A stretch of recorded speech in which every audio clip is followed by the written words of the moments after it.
basala nanga ba série comme ba Kardashian sa polémique ezalaki yo zo disque d'or nga nazana disque d'or te critique moko professionnel ezate ke yo mama na yo soki boye yo papa na yo boye yo za soki nani te eza ko arranger batu te nga non c'est place soki to sa polémique ya ba disque d'or ya ba plein ya ba stade na betaki boye nde ezaka kala ke ve na biso 20 na beti stade bien na biso jibe pe na pe aye ya beti bling bling omoni polémique mo musala ezomonana eza na polémique te yo kutu boye yo eza ko arranger na batu te Monatie botalelanga Congo température ya maman Rosette la fleur Nadambu.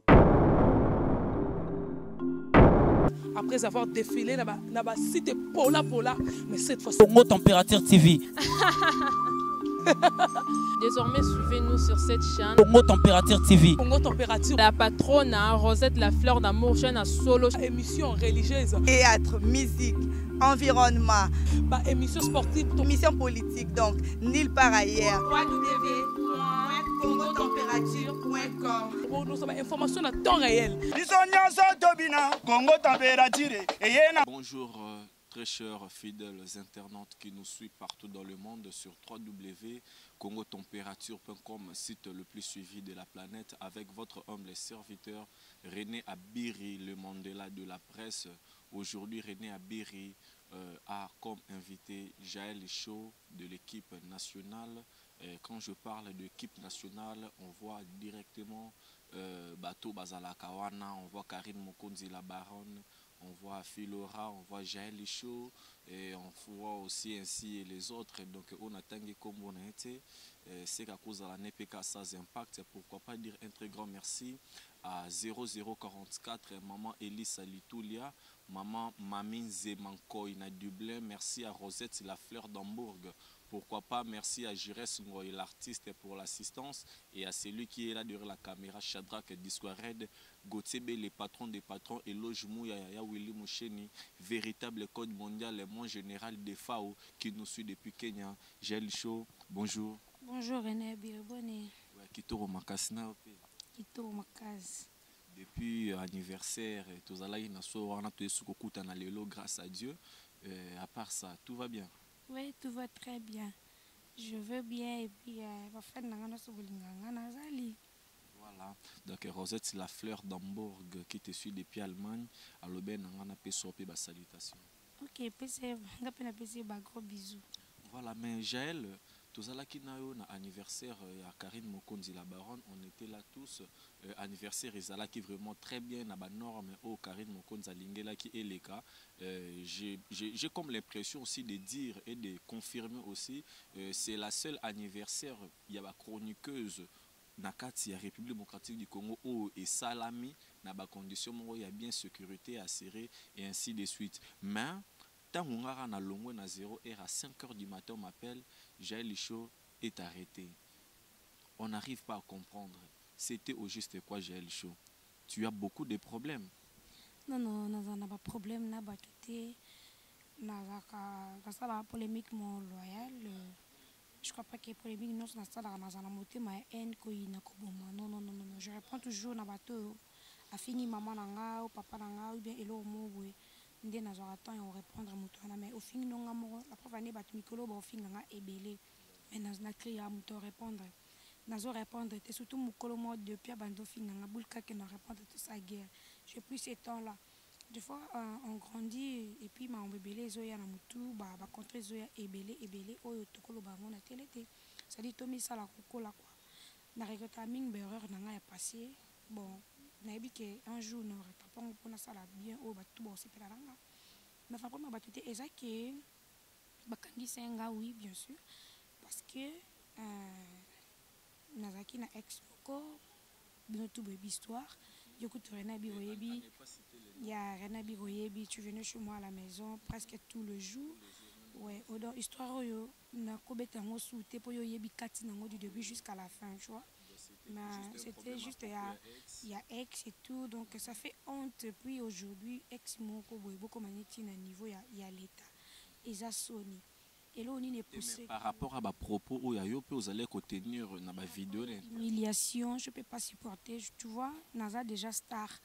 na pesa pe liloba et yokani peut-être na 45 000 personnes au ba cliquer batali na kolinga te nazala humilié ba humilinga quelque part ba n'importe quoi, ça dit si tu es jaloux gérer ma jalousie na yo ole bando sa ba bêtise mo boy o mokili mo na monde zo mona et ça propreté ngape no linga na loba elomo et ça bien te tu vois.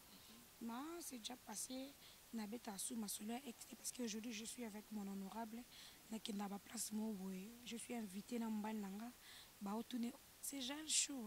Ah, tu dois un peu changer là, tu vois. Il faut régler nos bêtises et tout. Tu vois, aujourd'hui, on va être sur la table, mon abisso, on va être table, mon abisso, donc tu dois un peu changer, mec. Boyosa, calme, tu parles pas. Vous êtes deux personnes différentes. Moi, non, c'est cas. Tu dois changer. Au moins, et à payer, tu dois changer. Tu vois, mon ami, tel, il faut changer dans mes bois. Moi, c'est qui. Mais j'ai les choses par rapport à Ndengo Vivaka, étant une fille. Quand tu te regardes, autant la vie na vie auto na internet, tu trouves quoi comme intérêt à toi propre dans la vie ou ils ont quoi assurer avenir na yo? Intérêt na internet, oh nous surtout ça là, ils ont vraiment intérêt.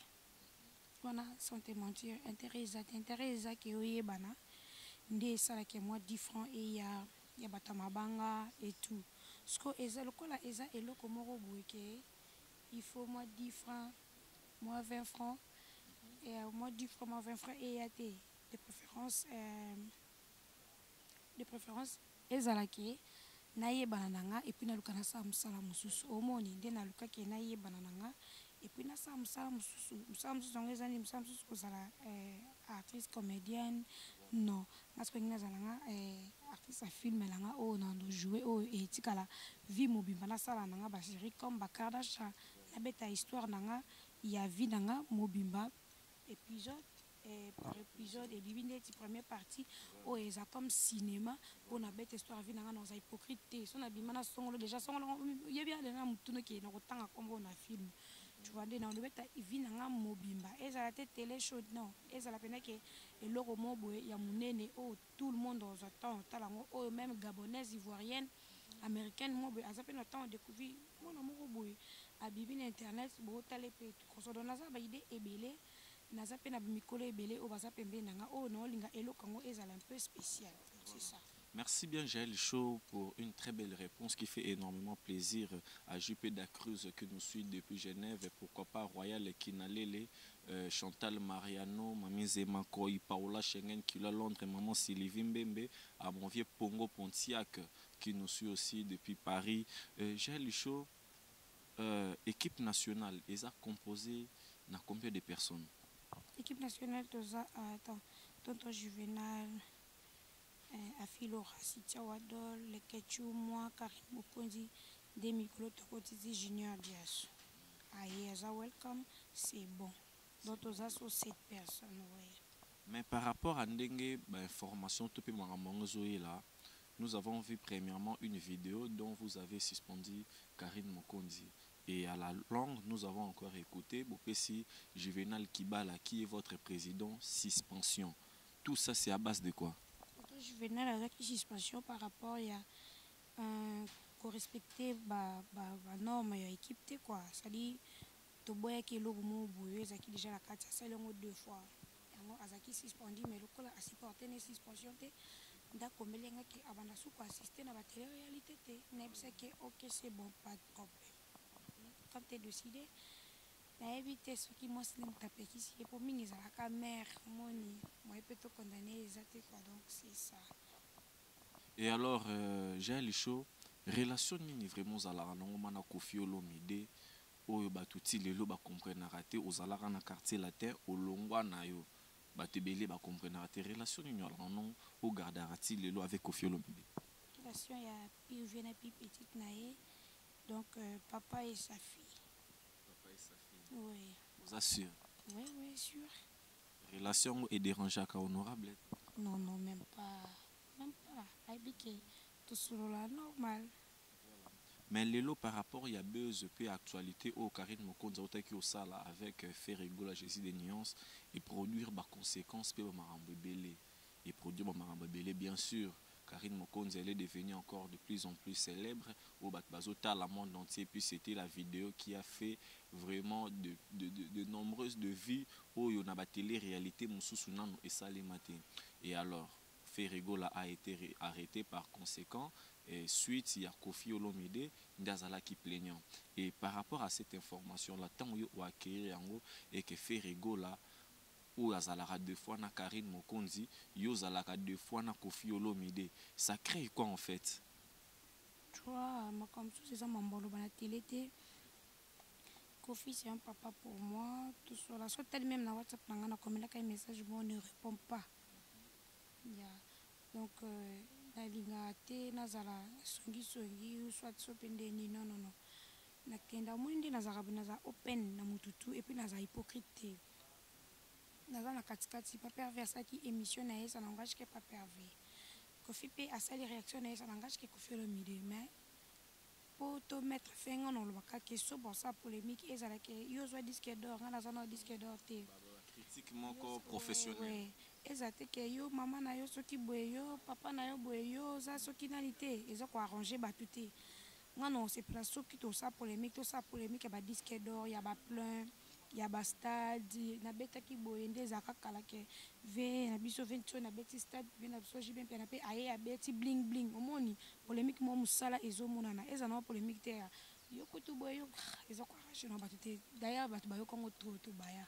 Ok, s'il faut parler de quelques polémiques donc Kofi Olomide à côté na kat op lelo Kofi Olomide aussi un peu aussi salut on a vraiment regretté pe moi mingi on senga na batu tozala quand même na respect envers nos artistes musiciens congolais ataza muke azaka toujours artiste azo mérité ba respect na ebele. S'il me faut parler de plusieurs personnes, même à l'époque dont Oyo Zalaki na quartier latin, Kofi Olomide a été toujours ranquiné et à 2 ou 3 ou 4 reprises, c'est toujours Kofi Olomide qui se présente toujours dans la justice. Na dossier à Sankara Dekuta, na dossier à Nani Oya Ferre Marcaouz et le long encore na dossier à Kofi Olomide et ya Ferregola s'il vous plaît.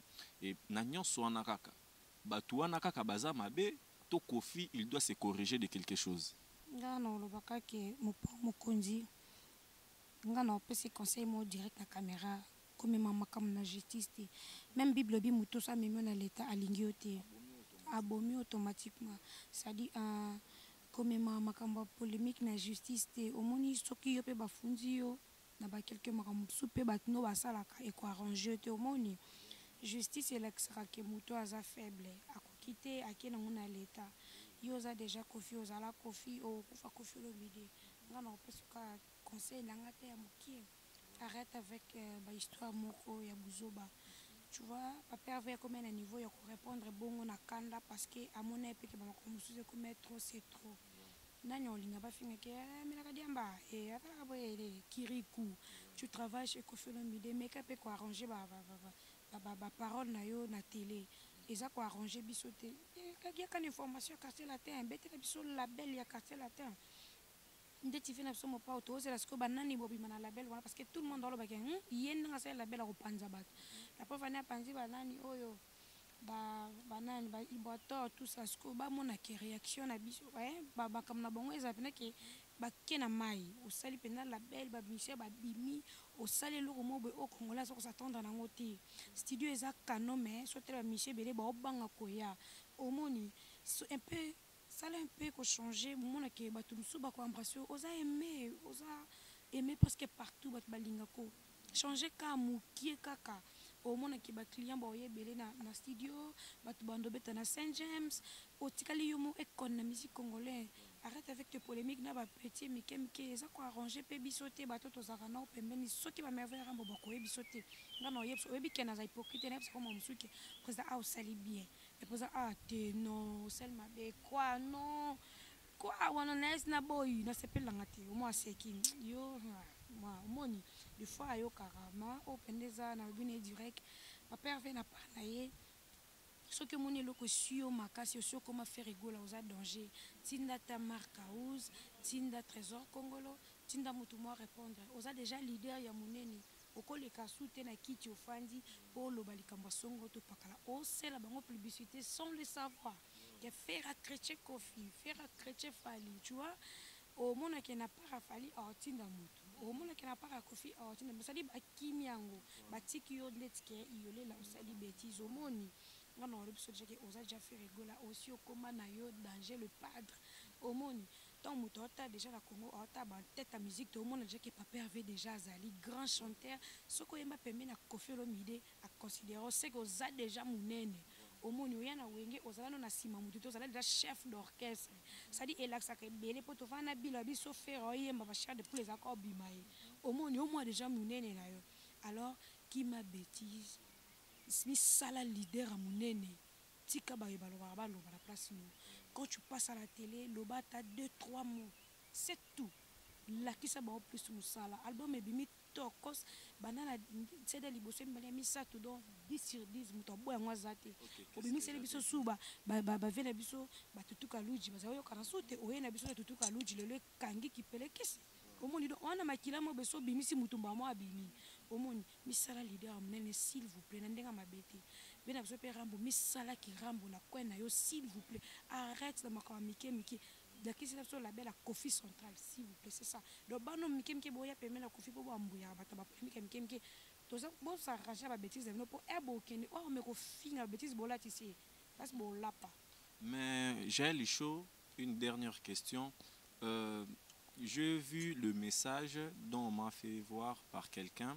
Oh, ouais, puis tu t'es chamaillé avec une confrère il y a internet qui répond au nom de Ken Piana Makizembe. Oh, donc c'était vraiment l'amitié, la famille, la grande famille même je peux dire. Et aujourd'hui, qu'est-ce qui se passe entre Yona Ken Piana Makizembe? Ken m'a insulté plus de 4 émissions. Natalangote.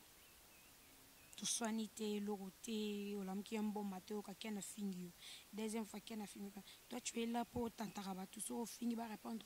Mais Nayoka qui voit ce moment où il a attaqué na maman naye. Parce que attaquant na maman na papa nanga.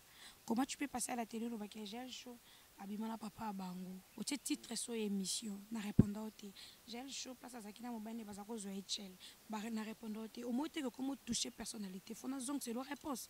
Et puis, Ken Penasio, les ali soum au nord côté la paradis, les ali soum ne nordique l'obsété pour na vie nanga mobeba. Nordique l'obsété. Je manque même des mots. Nazangi maloba roloba. Nanga mona mabe, nana mabe nanga abi na ebe respecter batu. Na soi na rapé à mon a discuter na pas tu RFI, mais na comment on a niveau na te. Ken abandanga mabe, Dieu me voit na tambola na moyo. Ken abandanga mabe, on a encore supporté plus de 4 émissions finganga na sala elogote tout c'est raté bali bakati oya même pas na biso on a ebe pas na binote. Omoni, même papa nanga bisanga ça c'est quel genre de personne? Aoka moi, Ken aussi ngete le côté omoni. Nazo attend répondre parce que aliata 10 fois il y a grande sœur nanga onga na lia ya na été comment ko za motema beti na niveau wana mais j'ai le show na katsote toujours chité na biso déjà sur cette très belle et grande émission et kota la lelo yo presse en komika que non pour moi toi se faire connaître il faut insulter les gens et tout consort même respect au toi la ranango ya ba maramusu même ya ba parents ya biso même ya ba responsable ba fandi bazota la biso na bana mikie bakozwa nini en fait na ba genre de bêtises ba polémique ba conneries ou eza koleka entre des chroniqueurs et chroniqueuses ainsi de suite na kati internet omoni batumsu ba ya pa comme ça batumsu ben poli yo ye au fini maman nanga 1 2 3 4 fois na ko supporter ta bio na zong solope po e no finga te no bi munje faible le munje nga il fait kalomba bisanga je na tala vidéo no mo ba finga on a lala te na muna ko nje na komba yo na zongisa ya mama bongo yozo kwa kako zongisa te ozana mama boti omoni esanga mutu je dois répondre na zongisa ndo moni guerre ekita muke pourtant zongisa te bon mono nje yuma faut zongisa mais na cette fois-ci oyo finga su mama langa na okene bongo tina suka tant yo finga mama langa ye batala pe mama na yo bien o soka za erreur na pe na zongisa mama na pasa si réellement nga mama langa kufa c'est que mama langa botanga nga mona papa mako c'est que maman n'a pas de papa mako. Pourquoi vous fondez une histoire où il y a un mensonge? Histoire où c'est du mensonge, le kuta biri. Ma mère est là, mon père est là. Donc, c'est le kuta. Pourquoi il faut fonder une histoire à le kuta? Pourquoi les internet ont bambé ber? Donc il faut que ça. Merci bien, Jaël Chaud, très vraiment heureux. C'est par ici que nous mettons fin sur cette très belle et grande émission. Jaël Chaud, je ne sais pas si tu as quelque chose à dire pour la fin. Nabafan Touba Hollande. La fin non so bolinganga, na lingabido, nazawa, naza très bien. Pardon, pas tout so bolinganga, je vais très bien na baziko awa. So yo kuta ziko a toi na golden master. Alors ils ont loué une station m'accompagner, bah tout va pour s'en loger pour j'ai le choix à la raboya. Beaucoup de gérer la biso Kennedy Chidimbo. Bobby a appartement c'est ça, des chambres salon, cuisinière tout donc exact tellement bien. Donc à seulement on a fait à écoute on a fait dans la jardin. Bobby bonne vie. Ça va vraiment bien quoi. Tout les gens Bibi Ali, Patricia El Koussou, il y a tanto Mwanzo, Prédence Lunga, Champagne overdose, Anisette Manoka.